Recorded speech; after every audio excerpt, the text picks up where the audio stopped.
क्या है direct selling? क्यों बनी डायरेक्ट सेलिंग? किसके लिए बनी डायरेक्ट सेलिंग? क्या डायरेक्ट सेलिंग भी एक व्यवसाय है? क्या डायरेक्ट सेलिंग भी एक कैरियर अपॉर्चुनिटी है? जैसे MBA है, MCA है, M.Tech है, B.Tech है, BBA है, इंजीनियर्स हैं, डॉक्टर्स हैं, आर्किटेक्ट्स हैं, मॉडल्स हैं, बॉलीवुड है, हॉलीवुड इंडस्ट्री है, इलेक्ट्रॉनिक इंडस्ट्री है, ऑटोमोबाइल इंडस्ट्री है। तो ये क्या है डायरेक्ट सेलिंग इंडस्ट्री? ये किस लिए आई, क्यों आई और किसके लिए बनी? पहले हमें इंडस्ट्री समझना पड़ेगा कि इंडस्ट्री क्या है। दोस्तों, डायरेक्ट सेलिंग इंडस्ट्री सिर्फ अपने सामान को बेचने का एक आधुनिक मॉडल है और कुछ नहीं। दुनिया में हर आदमी जो बिजनेस करता है, बिजनेस का मतलब क्या है? बेचना, हाँ या ना? बिजनेस का मतलब क्या है? चाहे सरिया बेचे, सीमेंट बेचे, कपड़ा बेचे, जूता बेचे, चप्पल बेचे, मतलब बेचना, उसी को आप बिजनेस कहेंगे। जो बेचकर पैसे कमा रहा है, जो नौकरी नहीं कर रहा है, कुछ बेचकर अपनी इनकम प्राप्त कर रहा है, उसको हम व्यवसाय कहते हैं। और बिजनेस करने के तरीके, बेचने के तरीके दुनिया में अलग अलग हैं। शोरूम है, दुकान है, मॉल है, ई कॉमर्स है। इसी तरह एक मॉडल इस दुनिया में बना था, डायरेक्ट सेलिंग मॉडल 1895 में। एक ऐसा मॉडल दुनिया में इंट्रोड्यूस हुआ कि भाई आप कोई प्रोडक्ट किसी कंपनी का लेना, उसको लेकर पहले आप इस्तेमाल करना, अगर आपको अच्छा लगे तो उसको अपने दोस्त को, रिश्तेदार को, पड़ोसी को समझाना, ब्रीफ करना। अगर उसको भी अच्छा लगे और वो भी प्रोडक्ट खरीद ले तो आपको पैसा आ जाएगा और आपका एक कंज्यूमर का नेटवर्क बन जाएगा। और अगर वो भी आगे प्रोडक्ट बेचने लगा तो वो आपके नेटवर्क में भी डायरेक्ट सेलर बन जाएगा। Direct selling means direct seller बन जाएगा। और धीरे धीरे अगर आपके साथ कंज्यूमर जुड़ते गए और उन्हीं कंज्यूमर में कुछ डायरेक्ट सेलर बनते गए, आपका प्रोडक्ट लोग इस्तेमाल भी करते गए और बेचते भी गए, तो कंपनी जो पैसा मध्य लोगों को देती थी, होलसेलर को देती थी, रिटेलर को देती थी और खर्चे करती थी, टीवी एड को देती थी, बड़े बड़े सेलिब्रिटी को देती थी, वो पैसा एक इनकम के रूप में एक आम व्यक्ति को दे दिया जाएगा। और इस काम को करने के लिए ना कोई पैसा लगेगा, ना कोई टैलेंट लगेगा, ना कोई एजुकेशन लगेगी, ना कोई डिग्री लगेगी। कोई भी काम कर सकता है, बड़ा हो, छोटा हो, बूढ़ा हो, जवान हो, औरत हो, आदमी हो, और कभी भी कर सकता है। और कोई टाइम लिमिट नहीं होगा। 2 घंटे करे, 1 घंटे करे, आधा घंटे करे, 8 घंटे करे या ना करे। दोस्तों, ये एक मॉडल है, एक आधुनिक मॉडल, कोई नया तरीका नहीं है। सामान बेचने का एक अलग और आधुनिक तरीका है जो 1895 में इस पृथ्वी पर आया था। 1895 में, आज नहीं। 130 साल पहले ये मॉडल पूरी दुनिया के सामने इंट्रोड्यूस हुआ था कि ये भी एक तरीका है पैसा कमाने का भी और प्रोडक्ट बेचने का भी। ये भी एक व्यवसाय है, व्यापार करने का भी ये एक तरीका है जहां कोई पैसा नहीं लगता है। चवन्नी कह रहा हूं मैं, चवन्नी भी इस काम को करने के लिए नहीं लगती है। अब ये आया क्यों था? मॉडल समझ में आ गया? अरे यस और नो? हर व्यक्ति को समझ आ गया? अब ये आया क्यों था ये भी जानना जरूरी है। इसके 2 ही कारण हैं आने के। नंबर 1 कारण है कि जब दुनिया में कोई भी व्यक्ति कोई भी उत्पाद बनाता है, कोई भी प्रोडक्ट बनाता है, तो बना के अपने घर पे नहीं रखता, उसको बेचना चाहता है। हाँ या ना? यस और नो? तो इस दुनिया में प्रोडक्ट बेचने के जो तरीके हैं 1895 में भी वही थे और तकरीबन आज एक ऑनलाइन को छोड़ दें तो आज भी वही हैं कि अगर आप कुछ कोई भी प्रोडक्ट बनाओगे तो आपने मान लो कोई नमकीन बनाई तो जितने परचून के दुकानदार हैं उनको आप अपना वो भेजोगे सेल्समैन और वो जाके वहां नमकीनें बेचेंगे। उस दुकानदार को कहेंगे हमारी नमकीन रख, हमारी नमकीन जनता को बेच और इतना तुझे कमीशन देंगे। राइट और रॉन्ग? ये तो नहीं है कि नमकीन अपने घर से बिक जाएगी, दुकानों से ही बिकेगी। आप जूता बनाओगे, चप्पल बनाओगे तो जूतों की दुकान वालों को कन्विंस करोगे, चप्पल बनाओगे तो चप्पल की दुकान वालों को कन्विंस करोगे। यस और नो? तो होता क्या था कि अगर कोई व्यक्ति कॉमन प्रोडक्ट बना रहा है, कॉमन मीन्स एक जैसे प्रोडक्ट, एक जैसा माल डाल रहा है, एक जैसी क्वालिटी रख रहा है, तो यह काम बड़ा आसान है। दुकानों के साथ काम करना, परचून के दुकान के साथ काम करना, मेडिकल स्टोर के साथ काम करना बहुत आसान है। लेकिन अगर कोई व्यक्ति क्वालिटी प्रोडक्ट बना रहा है, अनकॉमन प्रोडक्ट बना रहा है, ऐसा कोई काम कर रहा है जो समाज में किसी ने नहीं बनाया, कोई बेहतर चीज बना रहा है, बहुत ज्यादा पैसे लगा रहा है, बहुत अच्छी क्वालिटी बना रहा है, तो क्वालिटी प्रोडक्ट बेचने के दुनिया में सिर्फ दो ही तरीके थे। कॉमन प्रोडक्ट बनाकर आप किसी भी दुकान पर बेच सकते हो, दुकानदार रख लेगा। लेकिन अगर आपने कोई बढ़िया प्रोडक्ट बना दिया, खास बना दिया, तो दुकानदार क्या कहता है, रख तो लूंगा, लेकिन जो मैं बाजार के में मेरे यहां रखे हैं 50-50 रुपए के 10 कंपनियों के प्रोडक्ट, क्या तेरा भी 50 का है?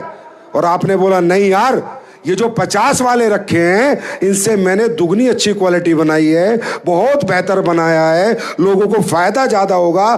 तो कहता है मुझे कोई मतलब नहीं फायदे से, तेरा प्रोडक्ट 50 रुपए का मुझे देता हो तो मैं बेचूंगा, 100 रुपए का तो मैं नहीं लूंगा।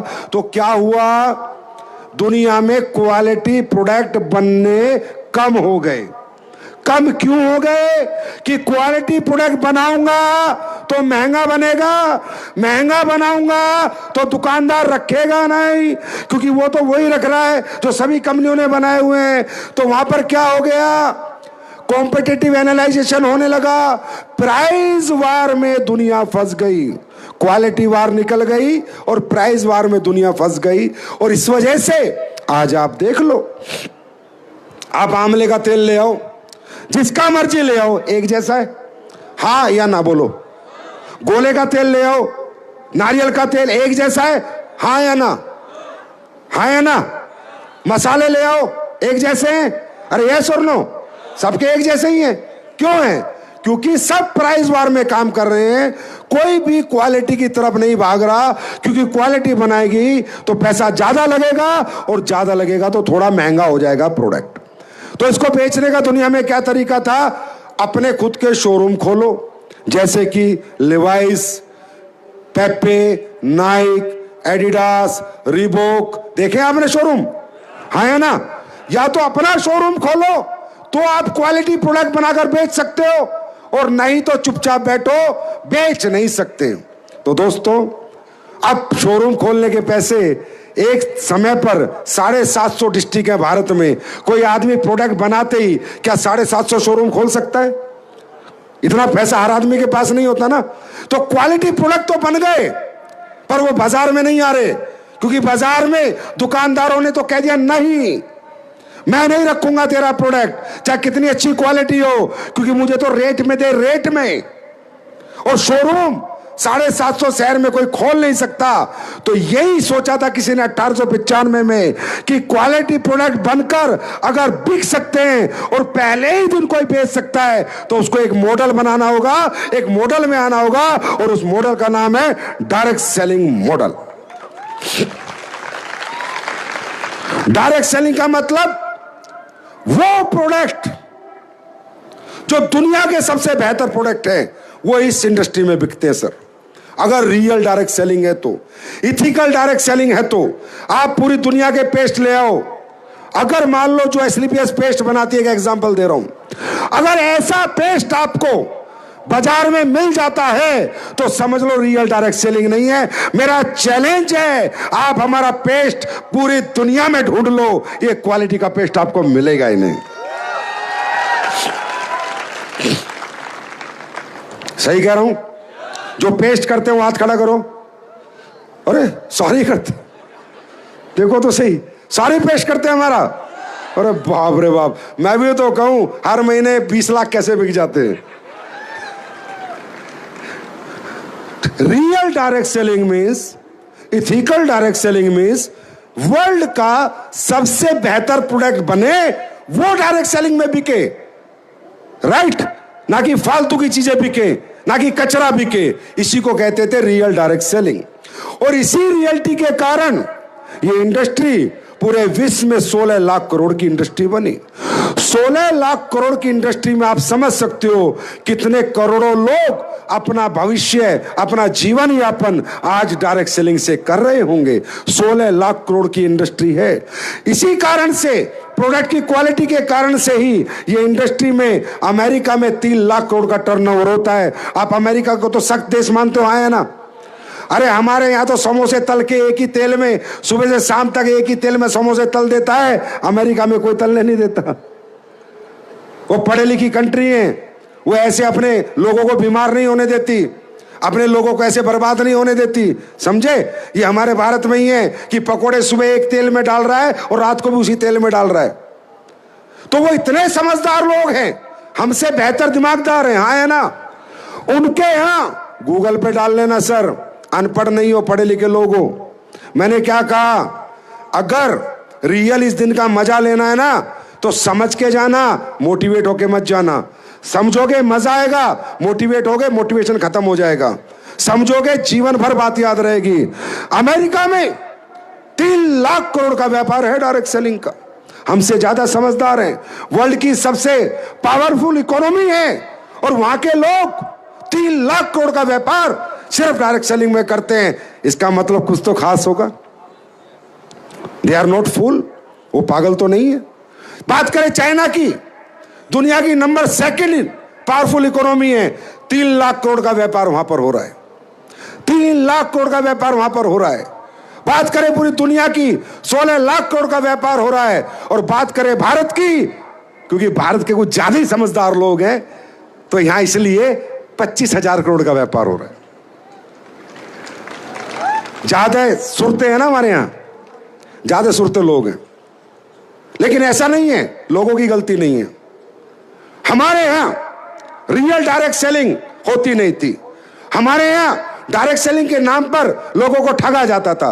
हमारे यहां डायरेक्ट सेलिंग के नाम पर लोगों को कुछ भी कचरा बेचा जाता था। हमारे यहां डायरेक्ट सेलिंग के नाम पर सिर्फ सपने बेचे जाते थे, अच्छे क्वालिटी प्रोडक्ट नहीं बेचे जाते थे। प्रोडक्ट की आड़ में एक अपॉर्चुनिटी बेची जाती थी, लोग सपने बेचने निकलते थे, जबकि ये सपने बेचने का नहीं, प्रोडक्ट बेचकर सपने पूरे करने का बिजनेस है।